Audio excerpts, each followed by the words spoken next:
Hi అండి, అందరికీ నమస్తే.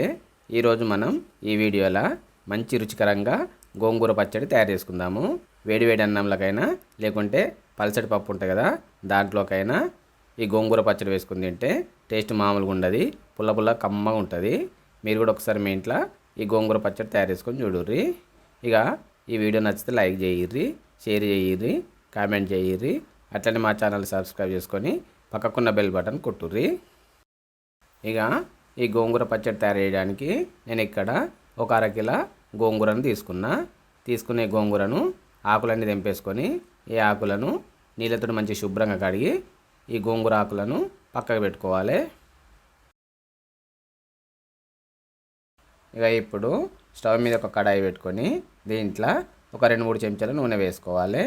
నూనె కొంచెం వేడైనాక పావు చెంచాడు మెంతులు, పావు చెంచాడు జీలకర్ర, సగం చెంచాడు ఆవాలు, ఒక 5-6 వెల్లిపాయలు వేసుకొని తక్కువ మంట మీదనే ఒక అర నిమిషం పాటు వేపుకోవాలి. అర నిమిషం అయినాక ఒక 10-12 ఎండుమిరపకాయలను ముక్కలుగా కట్ చేసుకొని ఈ కడాయిలో వేసుకొని వీటన్నిటిని దూరగా వేపుకోవాలి. మిరపకాయలను బాగా ఎక్కువ వేపుకోకూరి, నల్లబడిపోయి పచ్చడి అంతా నల్లగా ఉంటుంది. ఇక ఇవన్నీ దూరగా వేగినాక వీటిని తీసి పక్కకు పెట్టుకోవాలి. ఇక ఇప్పుడు స్టవ్ మీద మళ్ళీ కడాయి పెట్టుకొని దీంట్లో ఒక 2 చెంచాలు నూనె వేసుకోవాలి. నూనె వేసుకున్నాక మనం ఇంతకుముందు శుభ్రంగా కడుక్కున్నటువంటి గోంగూర ఆకును కడాయిలో వేసుకొని తక్కువ మంట మీదనే ఈ గోంగూర ఆకు అంతా నూనెలో వేగి కొంచెం దగ్గరకు వచ్చేదాకా వేపుకోవాలి. చూస్తురా వీడియోలో అట్లా మనకు కింది ఆకును మీది ఆకును కిందికి వేసుకుంటా ఈ గోంగూర ఆకు అనేది మాడిపోకుండా నూనెలో మంచి నిమ్మలంగా నిదానంగా వేపుకోవాలి. ఇది మంచిగా వేగినాక ఇప్పుడు దీంట్లో చిన్న రెబ్బడు చింతపండు వేసుకోవాలి. ఇక గోంగూరనే పుల్లగా ఉంటుంది, మళ్ళీ చింతపండు ఎందుకు అనుకోకూర్రి. ఇట్లా వేసుకుంటే కొంచెం గోంగూర వగరుగా పసరులాగా ఉండదు. ఇక చింతపండు కూడా వేసుకొని ఈ గోంగూర అనేది నూనెలో వేగి మంచి దగ్గరికి వచ్చినాక తీసి పక్కకు పెట్టుకోవాలి. ఇక ఇప్పుడు మనం ఇంతకుముందు వేపుకున్న ఎండుమిరపకాయలు జీలకర్ర గిట్లు ఉంది కదా, దాన్ని ఒక మిక్సర్ గ్రైండర్లో వేసుకొని కొంచెం కచ్చపచ్చ గ్రైండ్ పట్టుకోవాలి. గ్రైండ్ పట్టుకున్నాక ఇప్పుడు దీంట్లో మనం వేపుకున్నటువంటి గోంగూర ఆకును కూడా వేసుకొని వీటన్నిటిని మెత్తటి పేస్ట్ లాగా గ్రైండ్ పట్టుకోవాలి. గ్రైండ్ పట్టుకున్నాక వేరొక ప్లేట్లో వేసుకోవాలి.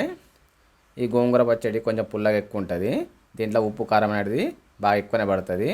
అందుకని చెప్పి మీరు ఉప్పు కారం అనేది కరెక్ట్ వేసుకోర్రి. అందుకని చెప్పి నేను ముందుగాల ఉప్పు వేసుకోలేదు, ఇప్పుడే వేసుకుంటున్నా.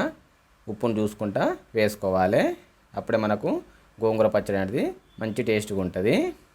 ఇక గోంగూర పచ్చడి కలుపుకున్నాక ఇప్పుడు మనకు దీనిలకు పోపు కావాలి. మనం ఇప్పుడు పోపు తయారు చేసుకుందాము. ఈ పోపు కోసం అని చెప్పి స్టవ్ మీద ఒక పోపు గిన్నె పెట్టుకొని దీంట్లో పావే నూనె పోసుకోవాలి. నూనె కొంచెం వేడైనాక ఒక చెంచాడు శనగపప్పు, పావు చెంచాడు జీలకర్ర, పావు చెంచాడు ఆవాలు, ఒక 10-12 ఎల్లిపాయ ముక్కలు, ఒక 3-4 ఎండుమిరపకాయ ముక్కలు, కొంచెం కరివేపాకు, అట్లనే పావు చెంచాడు పసుపు కూడా వేసుకొని ఇవన్నీ మాడిపోకుండా ఈ పోపును మంచిగా వేపుకోవాలి. వేపుకున్న ఈ పోపును మనం తయారు చేసుకున్న గోంగూర పచ్చడిలో వేసుకొని అన్నీ మంచిగా కలిసిపోయేటట్టు కలుపుకోవాలి. గింతే మనకు మంచి రుచికరమైన పుల్లని గోంగూర పచ్చడి తయారైపోయింది. ఈ గోంగూర పచ్చడిని వేడివేడి అన్నంలో వేసుకొని తింటే టేస్ట్ మామూలుగా ఉండదు, మస్తు మంచిగా ఉంటుంది. మీరు కూడా మీ ఇంట్లో తయారు చేసుకొని చూడుర్రి. వీడియో నచ్చితే లైక్ చేయిర్రి, షేర్ చేయిర్రి.